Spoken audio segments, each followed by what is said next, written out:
Halo semuanya, kami dari kelompok 5 ingin mempresentasikan materi kelompok kami yang berjudul Pasar Monopoli.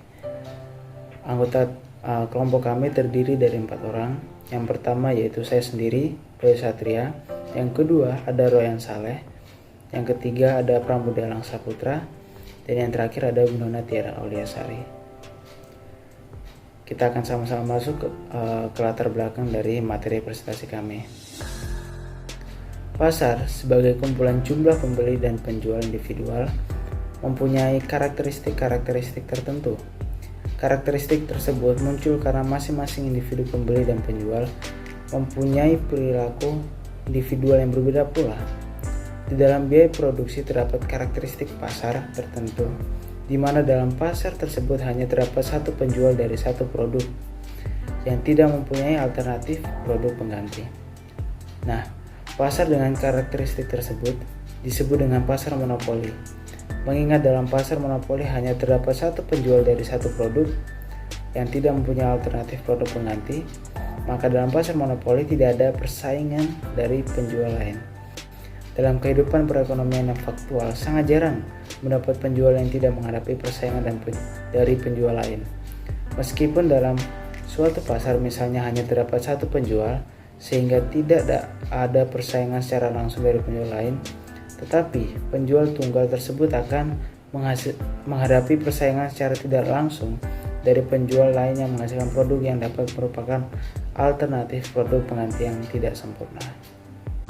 Dan kita akan sama-sama masuk dalam pengertian dari pasar monopoli. Di dalam pasal 1 ayat 1 UU Anti Monopoli, monopoli didefinisikan sebagai suatu penguasaan atas produksi atau pemasaran barang atau penggunaan jasa tertentu oleh satu pelaku usaha. Secara harafiah, monopoli berasal dari bahasa Yunani atau monos yang artinya satu dan polein yang artinya menjual, sehingga pasar monopoli dapat didefinisikan sebagai suatu bentuk pasar di mana hanya terdapat satu penjual yang menguasai pasar.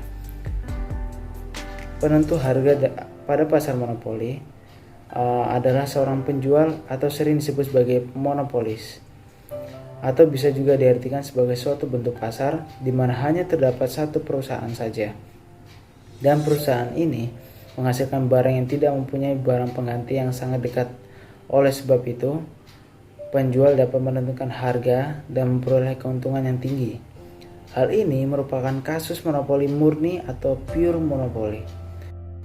Namun pada kenyataannya keadaan ini sangat sulit terrealisasi karena meskipun secara teori pada pasar monopoli sangat sulit bagi perusahaan lain untuk menjadi substitusi, namun secara tidak langsung ada produsen yang mempunyai substitusinya, walaupun secara fisik atau teknologi tidak sama, namun secara fungsi sama. Bahkan sekalipun itu regulate monopolis yang diatur dan diawasi pemerintah sekalipun. Sebagai contoh, meskipun pengelolaan listrik nasional diberikan kepada kepada PT Perusahaan Listrik Negara atau PLN dan tidak ada pesaingnya, namun masih ada perusahaan genset sebagai substitusi bagi daerah yang belum terjamah oleh PLN. Tidak hanya itu, kekuasaan pemerintah terhadap pasar monopoli juga berpengaruh terhadap kelancaran proses monopoli itu sendiri. Belum lagi para inovator yang berambisi untuk menciptakan sumber listrik yang lebih ekonomis, efisien, dan ramah lingkungan. Ini juga menjadi pesaing pasar monopoli. Jadi pengertian pasar monopoli yang banyak digambarkan atau yang penulis cantumkan tidaklah sepenuhnya benar.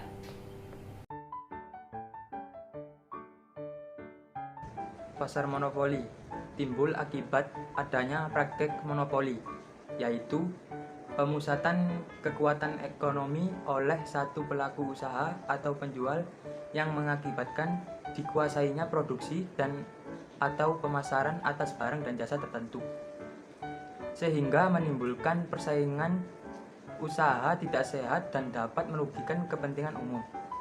Yang kedua,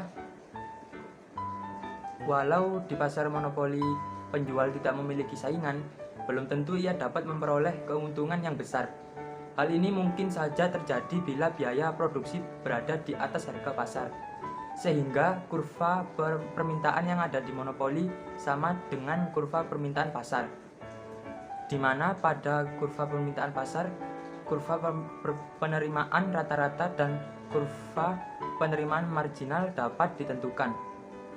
Bagi perusahaan monopolis, kurva penerimaan rata-rata dan kurva penerimaan marginal dapat ditentukan.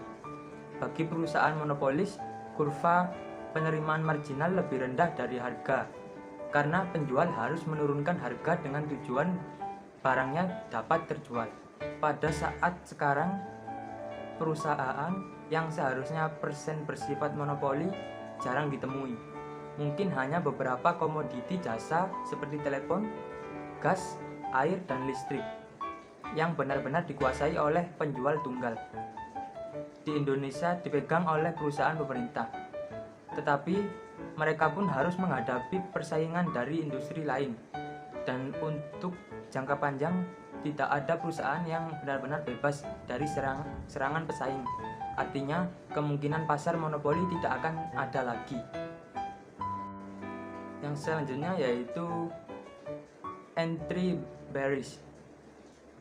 Yang pertama, ciri utama dari monopoli adalah tertutup pintu masuknya ke pasar atau barriers to entry, sehingga pesaing tidak dapat masuk ke pasar dan bersaing dengan penguasa pasar. Mengapa pesaing tidak bisa masuk? Ada 3 alasan. Yang kedua, pemerintah memberikan hak eksklusif kepada sebuah perusahaan tunggal untuk memproduksi dan menjual barang tertentu. Inilah yang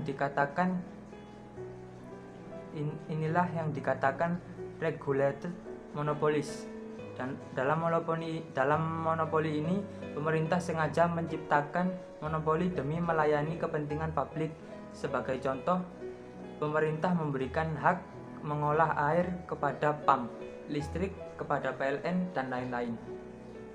Yang selanjutnya, sumber daya kunci dikuasai oleh satu perusahaan tunggal, artinya barang utama untuk memproduksi barang tersebut hanya dikuasai oleh satu perusahaan saja, sehingga tidak mungkin bagi perusahaan lain untuk memperolehnya. Maka dari itu, perusahaan monopolis dapat menetapkan harga yang tinggi walau biaya marginalnya rendah. Yang selanjutnya, yang keempat, biaya produksi akan lebih efisien jika hanya satu produsen tunggal yang membuat produk daripada banyak perusahaan. Inilah yang dikatakan natural monopoli. Contohnya adalah distribusi air bersih, pipa gas, dan listrik. Untuk dapat melayani kebutuhan produk sebuah perusahaan harus membuat jaringan. Bayangkan jika banyak perusahaan yang membangun jaringan, betapa tidak efisiennya biaya produksi. Yang selanjutnya yaitu undang-undang tentang monopoli. Terlepas dari kenyataan bahwa dalam situasi tertentu kita membutuhkan perusahaan besar dengan kekuatan ekonomi yang besar. Dalam banyak hal praktik monopoli, oligopoli, suap harus dibatasi dan dikendalikan. Karena bila tidak dapat merugikan kepentingan masyarakat pada umumnya dan kelompok-kelompok tertentu dalam masyarakat. Strategi yang paling ampuh untuk itu, sebagaimana juga ditempuh oleh negara maju semacam Amerika, adalah melalui undang-undang anti monopoli. Di Indonesia, untuk mengatur praktik monopoli telah dibuat sebuah undang-undang yang mengaturnya. Undang-undang itu adalah Undang-Undang Republik Indonesia Nomor 5 Tahun 1999 tentang larangan praktek monopoli dan persaingan usaha tidak sehat. Undang-undang ini menerjemahkan monopoli sebagai suatu tindakan penguasaan atas produksi dan pemasaran barang atau penggunaan jasa tertentu oleh satu pelaku usaha atau satu kelompok pelaku usaha. Sedangkan praktek monopoli pada undang-undang tersebut dijelaskan sebagai suatu pemusatan kekuatan ekonomi oleh satu atau lebih pelaku usaha yang mengakibatkan dikuasainya produksi dan pemasaran atas barang dan jasa tertentu sehingga menimbulkan persaingan usaha tidak sehat dan dapat merugikan kepentingan umum. Undang-undang ini dibagi menjadi 11 bab yang terdiri dari beberapa pasal. Yang selanjutnya yaitu jenis-jenis monopoli yang tidak dilarang. Monopoli by law. Monopoli oleh negara untuk cabang-cabang produksi penting bagi negara dan menguasai hajat hidup orang banyak. Monopoli by nature. Monopoli yang lahir dan tumbuh secara alamiah karena didukung iklim dan lingkungan tertentu. Monopoli by license. Izin penggunaan hak atas kekayaan intelektual. Faktor timbulnya monopoli. Hal-hal yang dapat menimbulkan monopoli diantaranya yaitu adanya penguasaan bahan mentah sumber daya tertentu. Satu jenis produksi tertentu mungkin hanya dapat dihasilkan dengan menggunakan faktor produksi tertentu, misalnya perusahaan listrik negara PLN. Karena listrik merupakan kebutuhan vital masyarakat secara luas, maka penggunaan atau pengelolaannya ditangani oleh pemerintah seperti yang tercantum dalam Undang-Undang Dasar 1945. Satu perusahaan yang memiliki tanah atau hutan yang menghasilkan jenis kayu tertentu, ukir misalnya, maka perusahaan tersebut mempunyai kedudukan monopoli untuk produksi ukir. Adanya penguasaan teknik produk tertentu atau memiliki keunggulan teknologi. Satu produsen yang memiliki teknik atau keunggulan teknologi jauh di atas calon pesaingnya. Untuk satu periode tertentu dapat mempunyai kedudukan monopoli, misalnya penguasaan teknik foto dulu hanya ada pada Kodak, hingga sampai sekarang orang sering menyebut Tostel dengan sebutan Kodak. Dengan demikian, IMB untuk menyebut komputer. Selama teknik produksi tidak ada yang meniru, maka pasar barang-barang tersebut akan dikuasai oleh si monopolis. Yang ketiga yaitu adanya penguasaan hak paten untuk produk tertentu.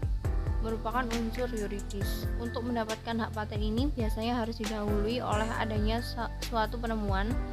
Satu produsen merupakan cara-cara produksi baru atau menghasilkan produk jenis baru kemudian dimintakan hak paten pada pemerintah.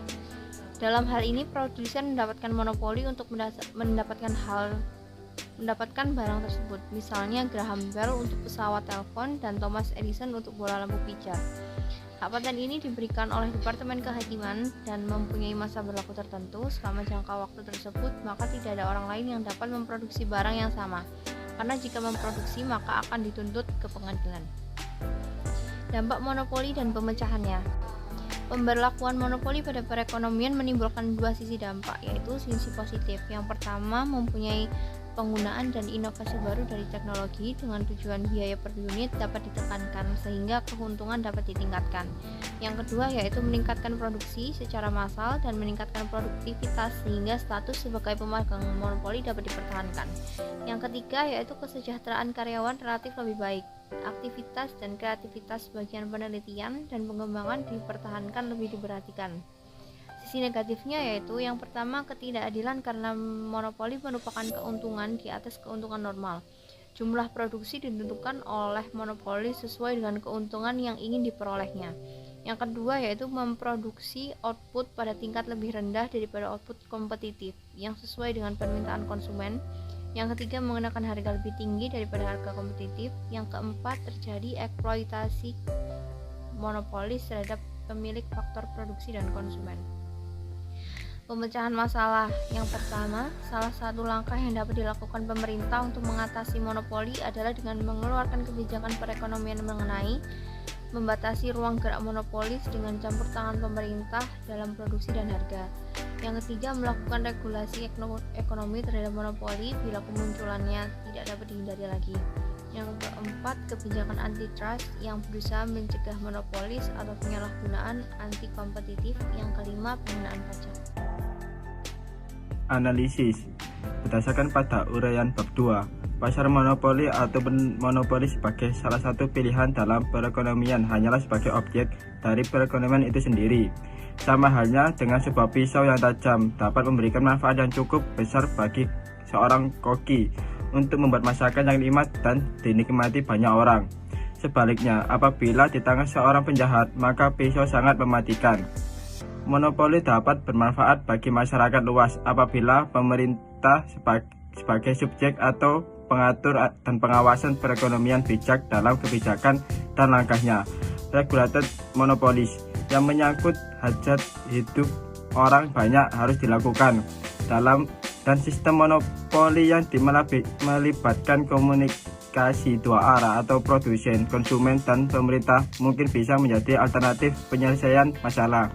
Transparansi juga harus diterapkan agar tidak terjadi salah persepsi antar pihak. Kesimpulan, pasar monopoli adalah suatu bentuk pasar di mana hanya terdapat suatu perusahaan saja, dan perusahaan ini menghasilkan barang yang tidak mempunyai barang pengganti yang sangat dekat, atau bisa disebut suatu pelaku usaha atau penjual yang menjadi pusat kekuatan ekonomi yang mengakibatkan dikuasai produksi dan atau pasar atas barang dan jasa tertentu sehingga menimbulkan persaingan usaha tidak sehat dan dapat merugikan kepentingan umum. Untuk meminimalisir dampak negatif monopoli yang dapat merugikan masyarakat luas, maka pemerintah negara Republik Indonesia telah mengeluarkan Undang-Undang Republik Indonesia Nomor 5 Tahun 1999 tentang larangan praktik monopoli dan persaingan. Terima kasih.